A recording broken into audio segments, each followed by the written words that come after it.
Khalaqal insana min tin. Allah jadikan manusia dari tanah. Wa khalaqal jan min nar. Dan Allah menciptakan jin itu dari api. Jadi kalau makhluk yang hidup di dunia ini yang bersaing dengan kita itu jin. Bersaing maksudnya begini, dunia ini dibagi dua. Yang alamul mulki wa syahada, alam yang nyata itu kita punya. Kita khalifahnya.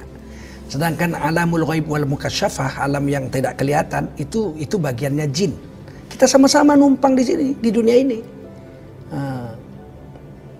Walakum fiha mustaqarrun ila ajalim musamma. Kamu itu di dunia ini hidup, termasuk iblis dan setan, sampai waktu yang ditentukan, yaitu hari kiamat. Oleh karena itu, kalau soal tua mereka lebih duluan jin diciptakan di dunia ini daripada kita manusia. Jadi, tapi kita khalifah. Jadi kalau kita memerlukan satu tempat, misalnya ini ada hutan, kita mau buka ini hutan, kita tebas, ya jinnya yang harus pindah dari situ, atau dia yang ngalah, tinggal bersama dengan kita, numpang sama kita. Begitu. Jadi nggak bisa dia marah terus kita zalimi oleh jin itu, nggak bisa, karena kita khalifah. Cuman ada adabnya. Kita ya adabnya itu jaga yang diajarkan Nabi. Misalnya masuk memberikan salam, assalamualaikum warahmatullahi wabarakatuh, sebab ada makhluk lain. Kita kalau mau buang air kecil jangan di lobang-lobang, karena ada jangkrik, ada binatang, dan ada jin. Itu lobang-lobang itu tempat jin tinggal. Kita kencingi dia marah, bengkak kita, atau dipukul sama dia. Kemudian buang air panas, jangan kau asal-asal mencurahkan. Kita keluar, kita ambil air panas, kita misalnya mengulitin ayam, rendam air panas, terus air panasnya dibuang lewat jendela gitu. Jinnya lagi lewat kena, dia marah, kita dibales sama dia. Oleh karena itu membuang air panas itu pun di tempat yang khusus, misalnya di selokan atau di mana yang sudah kita sediakan untuk membuang, sehingga jin juga tahu itu tempat membuang, ya dia nggak di situ. Jadi memang betul-betul harus menjaganya. Dan tidak perlu takut karena kita khalifahnya, asal kita beradab. Sampai dalam satu hadis Bukhari, Rasulullah menceritakan, jika kamu masuk rumahmu, tiba-tiba ada ular di dalam rumah, jangan bunuh. Jangan bunuh ular itu, ajak bicara dulu. Hai ular, kalau kamu ular, nanti saya bunuh. Tapi kalau kamu jin, keluar kamu dari rumah saya. Kalau dia keluar, jangan bunuh, itu jin. Atau kita jumpa lipan atau apa di rumah kita, ada lipan. Kita jangan bunuh, kita lipan, kau keluar. Kalau kamu tidak keluar, nanti kau saya bunuh. Kalau dia keluar, jangan bunuh, itu jin. Ular pun begitu, kamu keluar, kalau kamu nggak keluar saya bunuh, dia angkatnya kepalanya, berarti dia ular, kita boleh bunuh. Tapi kalau dia pergi, jangan bunuh, itu jin. Kalau kita bunuh, keluarganya akan minta kisos, kita akan dihukum bunuh juga oleh keluarga jin. Oleh karena itu, kenapa sih jin dan lipan itu ada di rumah kita siang hari? Karena jin itu dia punya hak di malam hari. Maghrib itu hak dia cari nafkah. Subuh dia pulang. Sementara kita, waja'alna an-nahara ma'asha. Siang itu hak kita untuk cari nafkah. Habis subuh kita cari nafkah, maghrib kita pulang. Kalau malam, waja'alna laila subata. Malam itu untuk istirahat, untuk tidur, untuk kita. Bagi mereka terbalik, malam itu untuk cari nafkah, siang untuk tidur. Jadi bagi Allah itu dua. Nah, kalau kita ini, kalau jin itu subuh dia pulang kesiangan, ya dia sebelum sampai rumahnya dia nyamar jadi ular atau jadi lipan. Dia tinggal di rumah kita menunggu malam untuk dia pergi lagi. Ya, kita bunuh, keluarganya menuntut sama kita. Sedemikian tentang makhluk-makhluk ini ditulis oleh Allah dan Rasulnya menceritakan. Ada surah Al-Jin khusus untuk cerita jin. Kemudian tentang jin ini juga ditanya kepada Rasulullah oleh sahabat. Jin itu makannya apa ya Rasul? Kalau jin Islam, dia makannya tulang-tulang yang disembelih oleh orang Islam. Jadi kita misalnya motong kambing, motong sapi, kita makan. Nah tulangnya itu kita buang, sama dia diambil. Begitu dia ambil tulang yang kita buang itu, tumbuh daging baru khusus untuk jin. Kita nggak bisa lagi makan, nggak nampak pun kita itu. Dia makan. Jadi selama ini kata Nabi, kamu makan apa ya? Kami makan tulang-tulang yang dibuang orang, manusia, kemudian kami makan. Mulai hari ini kamu hanya boleh memakan tulang-tulang yang dibuang oleh orang Islam, yang disembelih oleh orang Islam. Kemudian kamu makan daging yang tumbuh dari tulang-tulang yang disembelih orang Islam, itu halal bagi kamu karena kamu jin Islam. Kalau jin kafir dia makan ulat-ulat, dia makan tulang-tulang dari tulang apa aja, tulang babi, tulang-tulang yang nggak disembelih juga mereka makan. Tapi kalau orang Islam, jin Islam tidak boleh. Nah, jadi kalau kita punya tulang-tulang udah siap makan, makanya jangan dibuang ke tempat najis. Sebab jin-jin akan ambil itu untuk makan dia yang Islam-Islam. Dan kita berpahala itu untuk mereka itu. Kita diberi pahala ya Allah SWT. Karena Nabi mengajarkan seperti itu. Nah, hari ini kita nggak ngerti, kita buang-buang aja. Makanya kalau dulu guru saya bilang, kalau habis hari raya Idul Adha itu kan banyak tulang-tulang kita ya dapat daging korban. Udah dimakan, kumpulin tulang-tulang itu, masukkan dalam peti, digembok, petinya digembok, simpan dalam kamar, matiin lampu. Malam bunyi dia kurtak.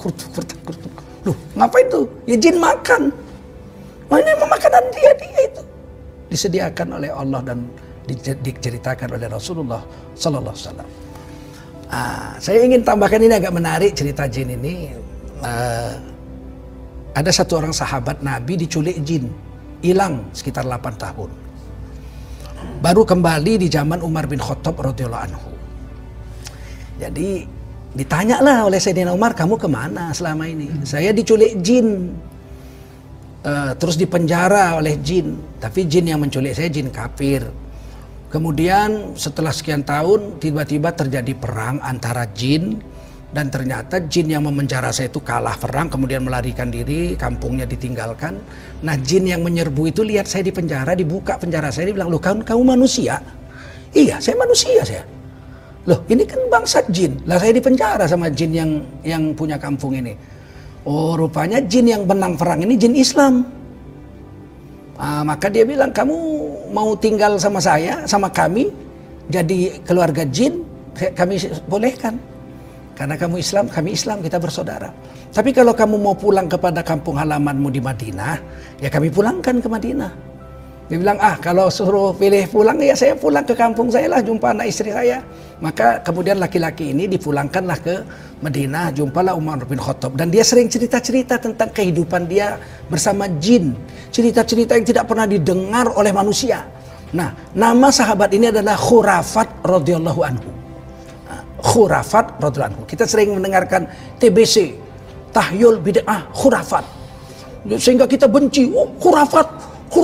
Seolah-olah khurafat itu satu hal yang najis, yang musyrik. Tahyul kita nggak boleh percaya dengan tahyul. Bid'ah kita juga nggak boleh melakukan bid'ah yang diharamkan oleh Allah dan Rasulnya. Tapi khurafat, apa salahnya khurafat? Beliau seorang sahabat Nabi, Khurafat radhiyallahu anhu, orang yang diridhoi Allah. Kisah-kisah yang diceritakan itu kisah dari seorang radhiyallahu anhu, bukan pembohong. Nah, walaupun kita nggak pernah dengar, aneh-aneh. Jin itu ternyata makan tulang bisa tumbuh. Udah ceritakan Nabi. Tapi banyak kisah-kisah jin yang tidak pernah didengar oleh manusia di luar daripada yang diceritakan Nabi. Ternyata manusia bisa nikah sama jin. Macam-macam. Wah, kita nggak ngerti, kita tuduh aja. Khurafat itu sahabat Rasul. Ya, Khurafat radhiyallahu anhu. Hidup di Madinah zaman Umar bin Khattab, kemudian beberapa tahun kemudian baru beliau wafat. Meninggalkan cerita-cerita khurafat, cerita-cerita tentang alam gaib, yaitu jin yang pernah menawan daripada Khurafat radhiyallahu anhu, dan jin yang pernah membebaskan daripada Sayyidina Khurafat radhiyallahu anhu. Tidak usah takut dengan jin, karena kita khalifahnya, tapi kita harus beradab juga. Harus ada adab. Walaupun saya ini seorang pemimpin, seorang presiden, semua orang segan dan takut dengan saya. Iya, tapi saya punya adab. Ngomong sama orang tua beda, ngomong sama tokoh agama beda, bicara kepada masyarakat beda. Ada jalur-jalur adab yang mesti saya pedomani sebagai seorang presiden sekalipun. Begitu juga kita di dunia, kita khalifah. Tapi terhadap jin ada adab-adab yang kita harus jaga, sehingga kita tidak melanggar hak-hak mereka.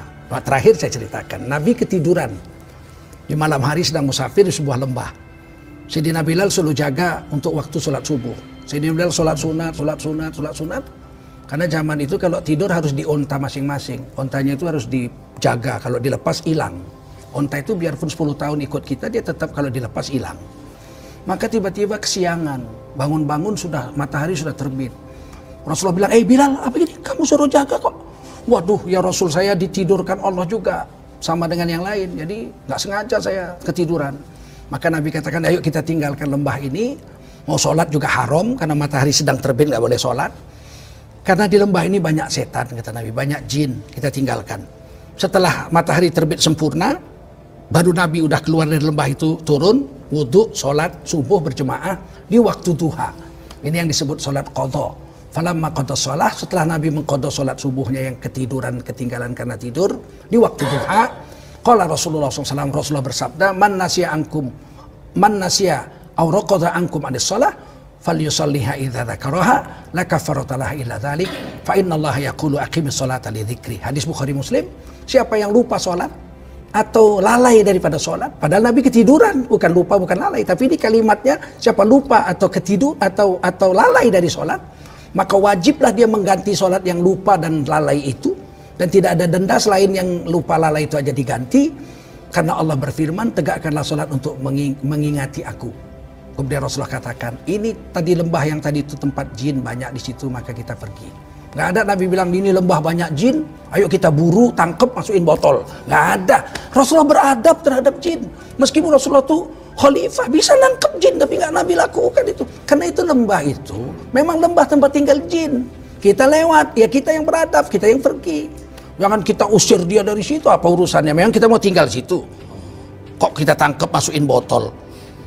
Kok apa namanya, kata orang Jawa itu ngeratil gitu, apa namanya? Ngurus-ngurusin hal yang bukan urusannya dia. Rasulullah nggak mau gitu.